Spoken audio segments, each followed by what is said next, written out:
October 1944, Colorado, Camp Trinidad. The first thing Corporal Nakamura noticed wasn't the cold, it was the smell. For weeks the air outside the wire fence had been sharp with pine needles and snowmelt.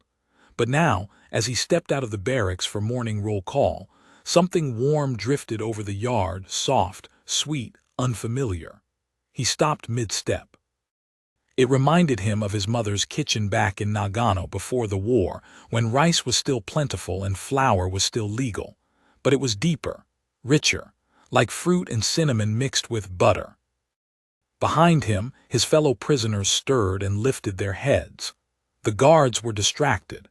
Even the sergeant with the crooked nose, usually snapping orders at anyone who looked up too long, was scanning the perimeter with a strange look in his eye. Then came the unmistakable sound, a car pulling up to the outer gate, tires crunching gravel, doors slamming, footsteps, laughter. And a voice, female, light and unguarded, called out to someone near the gate.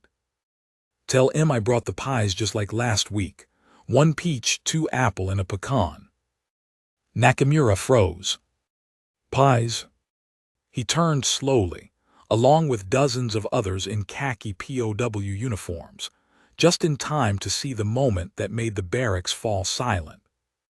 5 American women, civilian, older, smiling, each one carrying baskets, cloth-covered trays. One even had an apron with flour still dusted across the front. They stood just outside the inner fence, chatting with the guards as though they'd arrived for a church bake sale. No weapons, no fear, just warmth.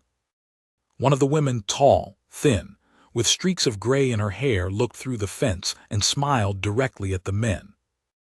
Nakamura looked away instinctively.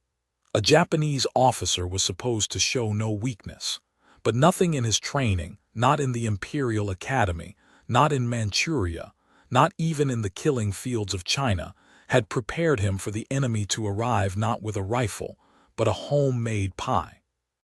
It had been nearly 3 months since he'd surrendered on Saipan, 3 months since his hand had gone limp and let the Arasaka drop in the red volcanic dust. They'd promised him he'd be shot, that American captors would torture him. Instead, they gave him soap, a blanket, a bowl of soup. Now this pies. He tried to calculate the trick. There had to be one. Nothing in war was free, and certainly not from American civilians, women, to him. "Do not approach the inner fence," a guard called, almost apologetically. "They'll bring him in later." The prisoners didn't move. They just stood in the open yard, cold, forgotten, their eyes on the women. The only sound was the wind tugging at the barbed wire overhead. That night Nakamura sat on his bunk, his hands still sticky with peach syrup. The guards had divided the pies evenly, placed slices into the mess trays with almost comical ceremony, as if they knew this would be remembered.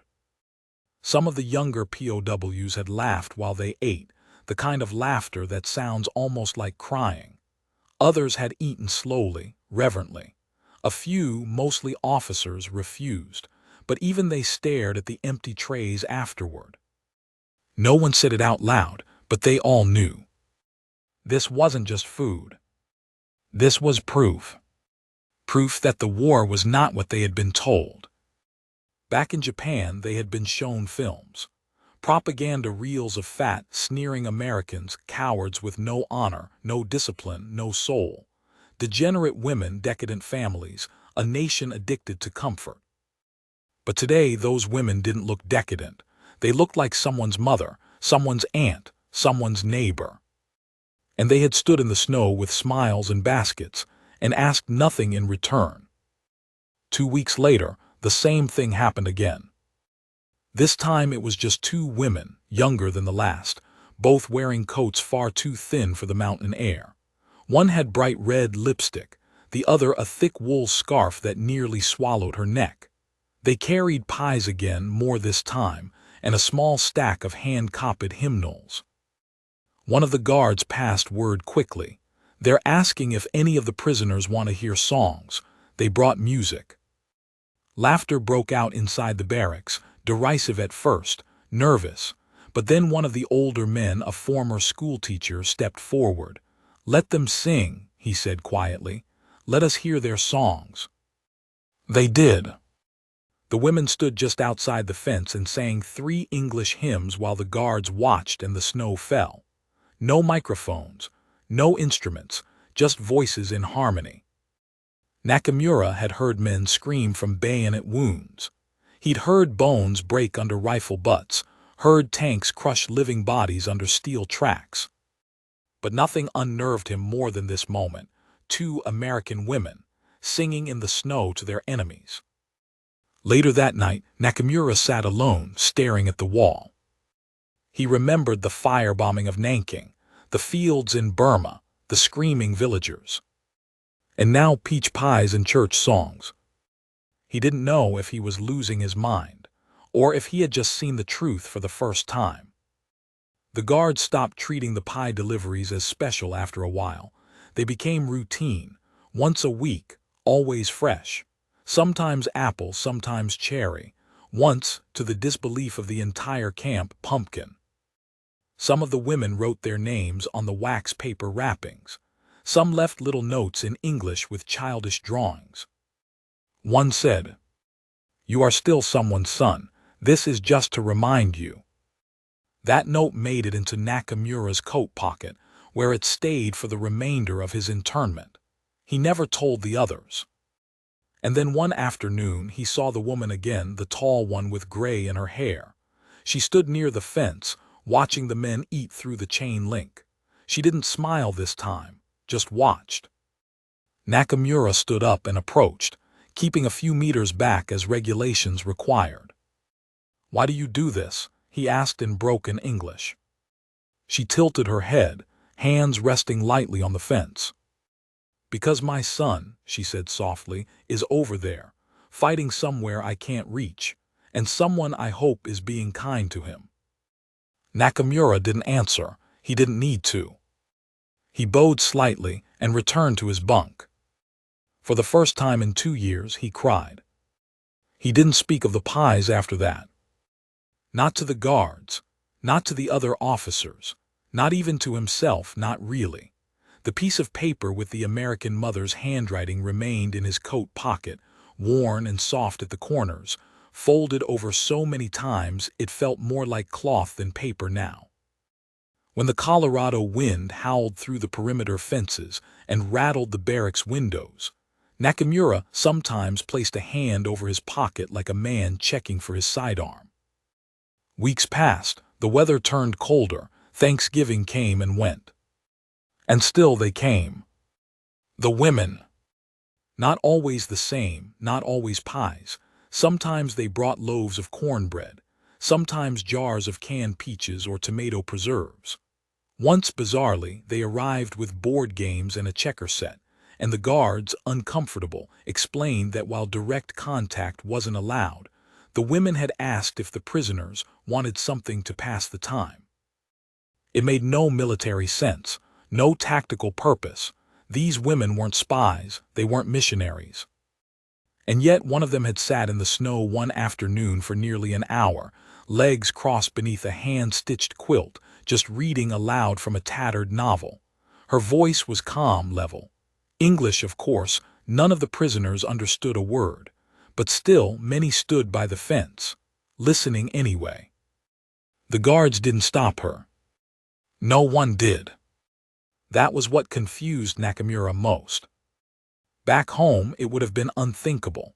Civilians approaching enemy prisoners, sitting in the snow to read them a book, baking pies for soldiers who had invaded Manchuria, leveled Nanking, and shot pilots out of the sky.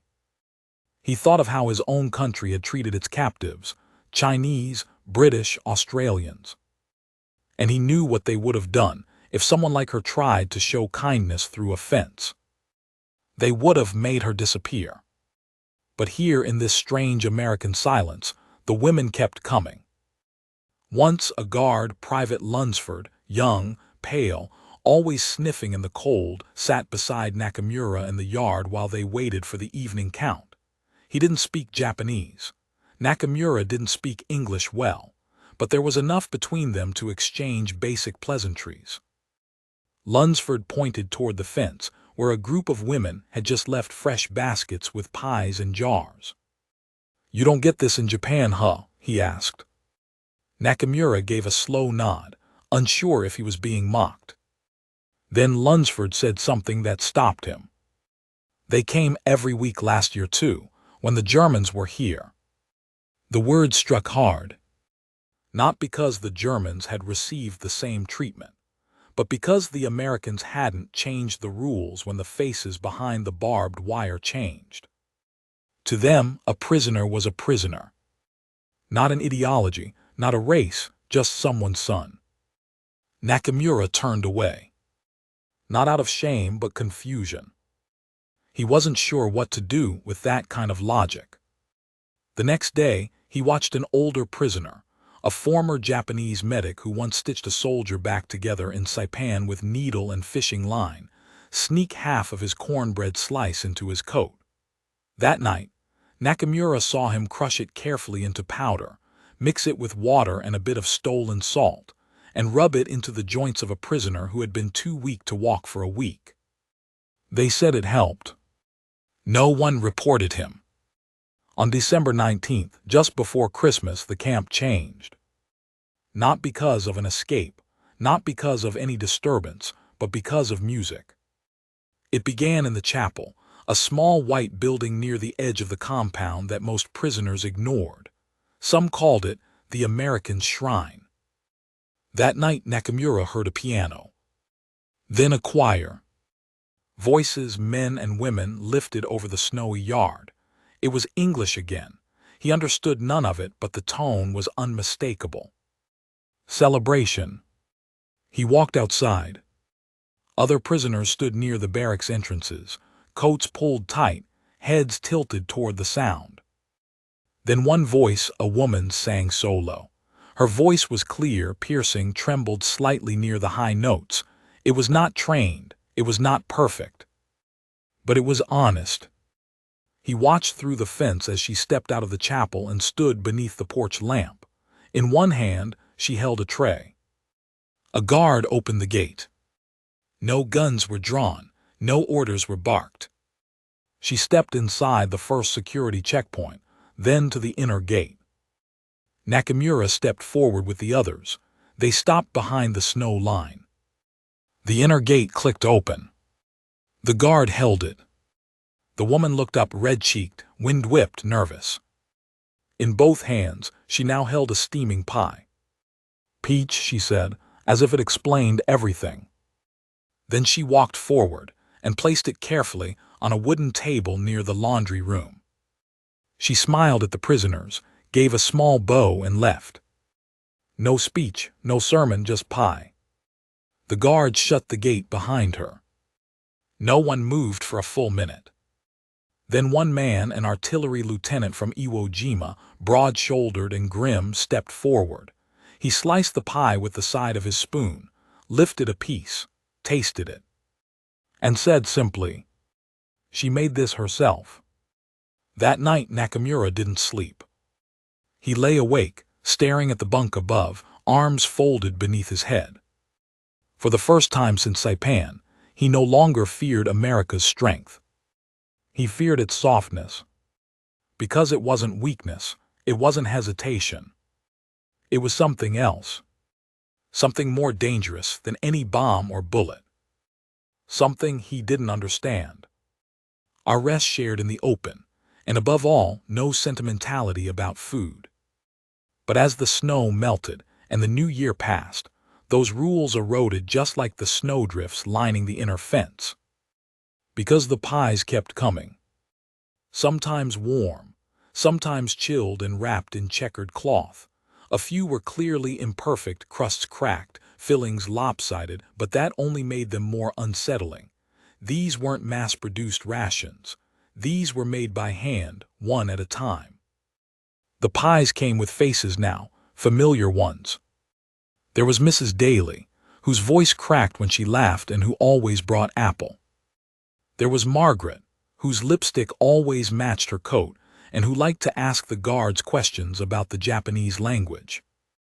There was Ruth, who never said much but always brought extra napkins, even though no one in the camp had ever used them. And each time, without fail, they placed their trays just past the inner gate, nodded politely to the guards, and left. No questions asked, no conditions. Once, a slice of cherry pie had been wrapped with a note that read only, "Thank you for being human." Lieutenant Nakamura had stopped asking questions weeks ago. By now, he understood that the American civilians weren't trying to break the prisoners with propaganda. They weren't trying to bribe them. They weren't even trying to convert them to anything. They were just offering kindness. And in its own way, that was more destabilizing than any interrogation room. One morning, Nakamura found a small folded note tucked beneath the edge of a pie tray. The handwriting was tight and deliberate, as though the writer had practiced each letter with care. "My brother is missing on Luzon. You are my enemy, but I do not hate you." There was no name. That same week, something shifted in the barracks. The men began to write. It started with brief notes, scribbled lines on scrap paper or the backs of Red Cross packaging, messages in broken English, words copied from old letters. One said, "My daughter name is Riaiko, she like flowers." Another, "I work rice field, now I only dream."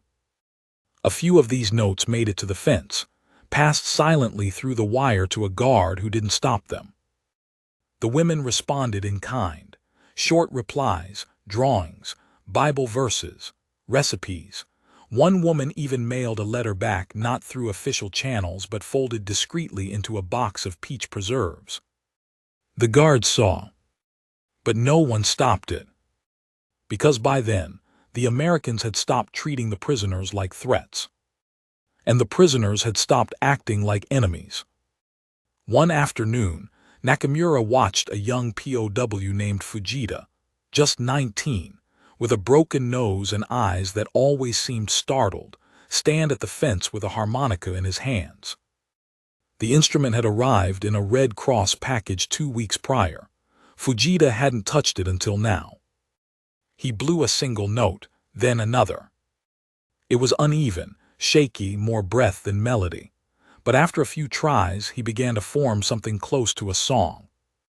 3 guards looked up. Across the yard, 2 women paused mid-conversation. One tilted her head. Fujita kept playing, his fingers trembled. Then one of the women began to hum along. There were no words, no applause, just a quiet acknowledgement that for a few moments something ancient and unreachable had bridged the wire.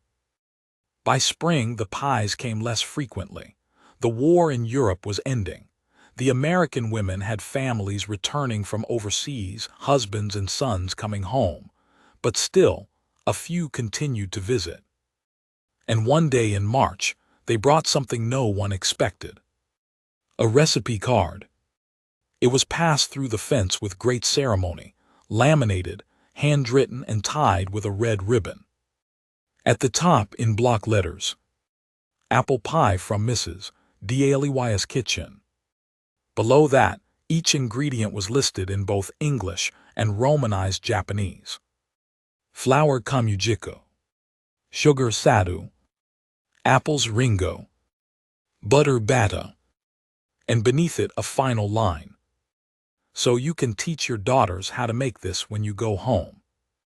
Nakamura didn't speak for nearly an hour after he read it.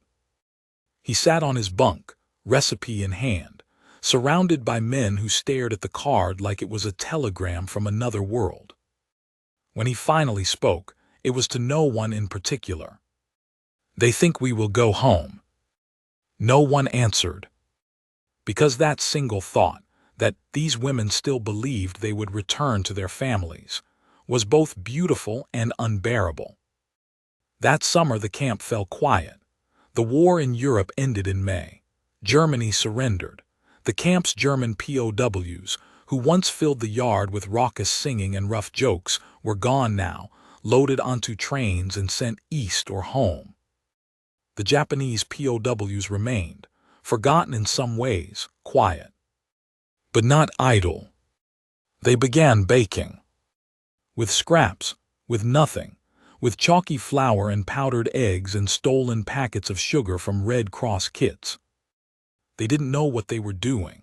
They had no ovens, just metal trays and fire pits and trial and error. But after a week of experiments and burned fingers, they managed something that resembled a crust. And into that crust, they folded diced apples soaked in sugar water and dried raisins.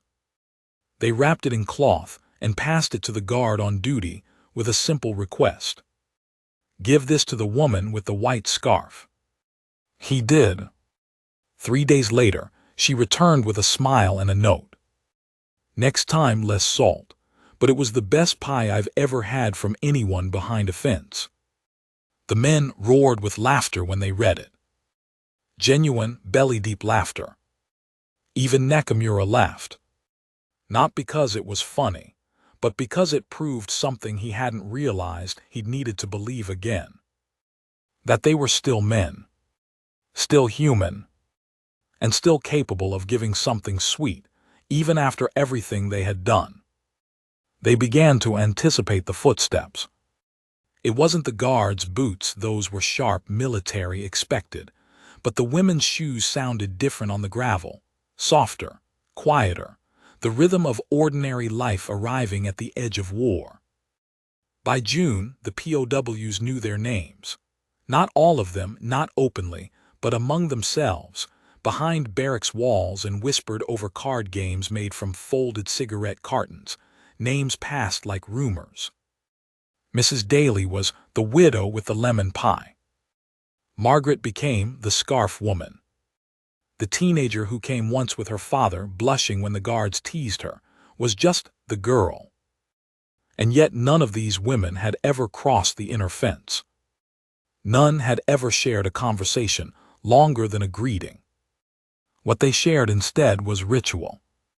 Pie on Thursday. A song on Sunday. Once a letter from a local schoolboy, translated carefully into Japanese, read aloud through the wire by a trembling MP who pronounced the words like landmines. "Dear Japanese soldier, my dad says the war will end soon. If you go home, I hope you will teach your children that Americans are not monsters." No one laughed. Not even the guards. By mid-July, the garden beds between the barracks had doubled. It had started as a diversion, a way to keep idle hands busy, but now the prisoners turned the soil with care. They tended rows of beans, carrots, and cabbage like craftsmen restoring something sacred. One day, an old man who had lost 3 fingers on Guam bent down and tied small pieces of cloth to the stems, tiny flags to scare away the birds. The cloth was from an old undershirt, cut into strips, each strip dyed with beet juice to flash red in the wind. A week later, a note appeared from one of the women, left folded between 2 loaves of banana bread. "They are beautiful, they look like prayers." The note wasn't signed. It didn't have to be. Nakamura had taken to walking laps. Each afternoon after roll call, he would circle the perimeter fence precisely 4 times, always counterclockwise, always alone. Some days he nodded at the guards, other days he ignored them entirely. But he always paused for a moment, just one beat at the far corner where the fence curved near the chapel. That was where the women sometimes stood, their shadows long in the late sun, leaning lightly on the outer wire. They never spoke to him. He never spoke to them. But they watched each other. Not like enemies. Not like strangers. Just as people, occupying the same hour. Then in August everything changed. The rumors arrived first, as they always did. Low-voiced among the guards, murmured in the rec rooms, traded across the camp like contraband. There had been a new bomb, something different. A city destroyed. Hiroshima. At first it didn't register. The word sounded made up, fictional, a myth told by captors to unnerve the broken. But then Nagasaki followed. Then came the silence. The guards stopped making jokes. The pies stopped coming. And for 2 days, no women arrived. On the third morning, a new voice came over the camp loudspeakers. President Truman. Tinny, distant but unmistakable. After consultation with my cabinet and the Joint Chiefs of Staff, I have received the unconditional surrender of Japan. No cheers followed. No jeering. Only a long, strange quiet, as if even the earth had been waiting for someone else to speak. That night, Nakamura sat in the gravel behind the barracks and stared at the stars. He didn't cry. He didn't speak. But he clutched the folded recipe card, apple pie from Mrs. Daleys kitchen, in both hands and ran his thumbs along the creases like prayer beads. He had trained for war. He had prepared for death. He had never prepared for going home. The next week the women returned. They didn't come with pies. They came with envelopes. Inside were photographs of families, husbands, sons, of men in uniform, and boys in classrooms, of a nation trying to remind itself that kindness was not surrender. Each photo had a note. Most said something simple. This is my son. This is my home. This is what I hope you remember. One photo showed a man in a bomber jacket holding a baby with the caption, "He fought in the Pacific. I baked this while I waited for news."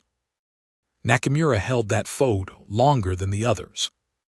The man looked no older than himself. The baby, no older than the daughter he'd never met. One afternoon, a new woman arrived.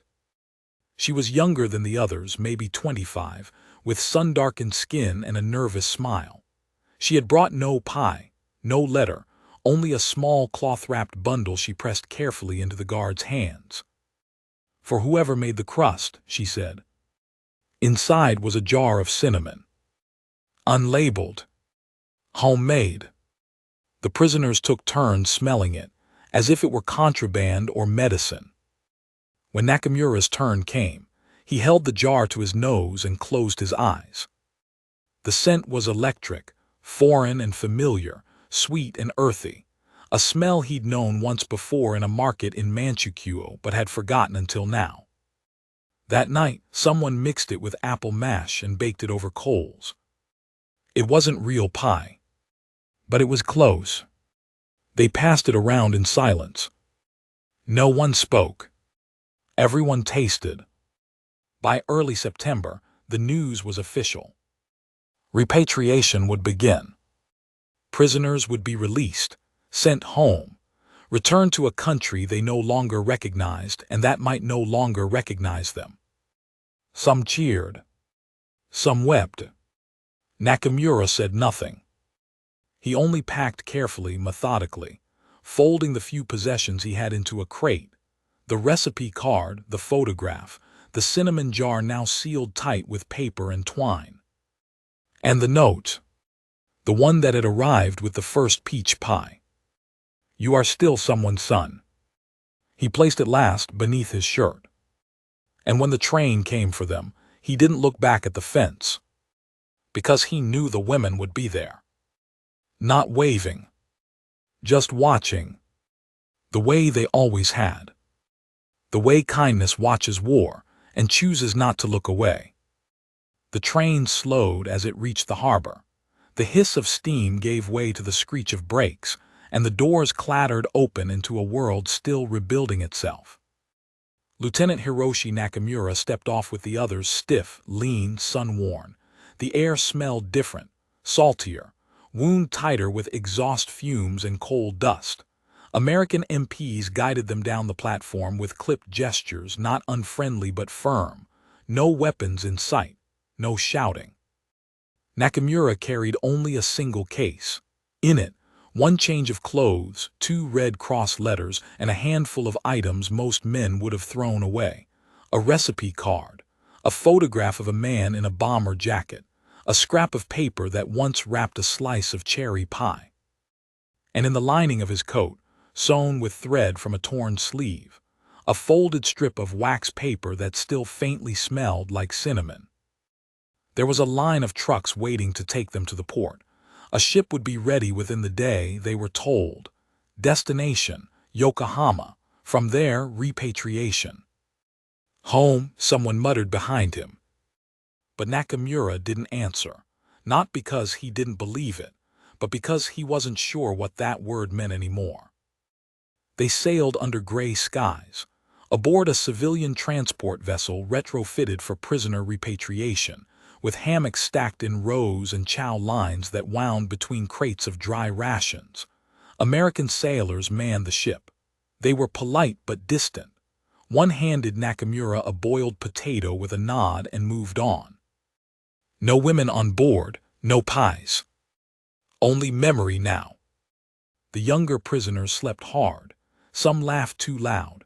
Others stood at the rail and stared at the ocean with blank eyes. Nakamura wrote letters he never sent, folded them into his coat, read the recipe again each night like scripture. On the 12th day, land came into view, and with it the wreckage. Tokyo had changed. Not just the buildings, many of which were gone, flattened, or cracked open like dead insects, but the people. There were more civilians than uniforms, more bicycles than rifles, and a silence on the street that felt heavier than the footsteps. They were processed quickly, stamped, released. No one cheered when Nakamura returned to his district. No one scolded him. His house had been reduced to rubble. His father had died the year prior. His daughter, whom he had never met, was alive but distant. Her mother, now remarried, refused to explain where. Neighbors bowed. Some averted their eyes. A few shook his hand. No one asked what it had been like, as if to admit one had been captured was to admit something worse. That they had survived. He never spoke about Colorado, never said the word Trinidad, never described the pie. But some nights, when the air carried the right weight of humidity, he would slice apples in silence and sprinkle them with sugar and rice flour, baking the mash in a dented pan over a flame that never burned steady. The smell would rise through the window, curling out into the alley, and for a moment the past would return in scent alone. He never told anyone the recipe wasn't Japanese. Years passed, then decades. Japan rose. New towers climbed where ashes once fell. The old uniforms were put away. Memorials replaced memories. The men who had returned said less with every year. By the 1970s, Nakamura lived alone in a small home in Saitama Prefecture. He taught mathematics to junior high students, bicycled to the market every Tuesday, always bought apples, always Fuji, always in pairs. One winter he received a letter, postmarked from Colorado. The handwriting was shaky, the ink blotched. Inside was a single sheet of paper and a photograph. The letter read, "I don't know if you're still alive, but I remember you. And I never forgot the pie you made for us. That little slice you sent back through the fence. It was the only time I ever ate something baked by someone I was supposed to hate. You didn't have to do that. But you did. I still tell people that story. I hope you went home. I hope you taught someone the recipe." The signature at the bottom was simple. Margaret. The photograph showed a woman in a field, gray hair, a scarf around her neck. She was holding a pie. A young boy stood beside her. He looked half Japanese. Nakamura stared at the image for a long time, then folded it carefully and placed it inside the old recipe book he still kept in a drawer. One that had no cover, its corners curled like dried leaves, its pages stained with cinnamon and memory.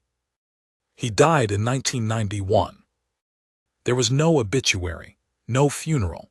A neighbor found him seated near the window, a pot of apples boiling gently on the stove. When the authorities sorted through his belongings, they found only one peculiar note tacked to the wall. It was faded and brittle, written in English, in a woman's hand. "You are still someone's son." Years later, a teacher at a middle school in the same town opened an old drawer in the faculty lounge and discovered a box of papers left behind by a former colleague.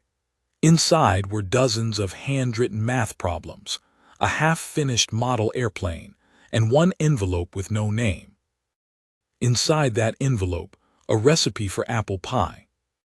2 versions, one in English, one in Japanese. At the bottom, a line scrawled in unsteady but precise kanji. "This is for remembering." And that was all.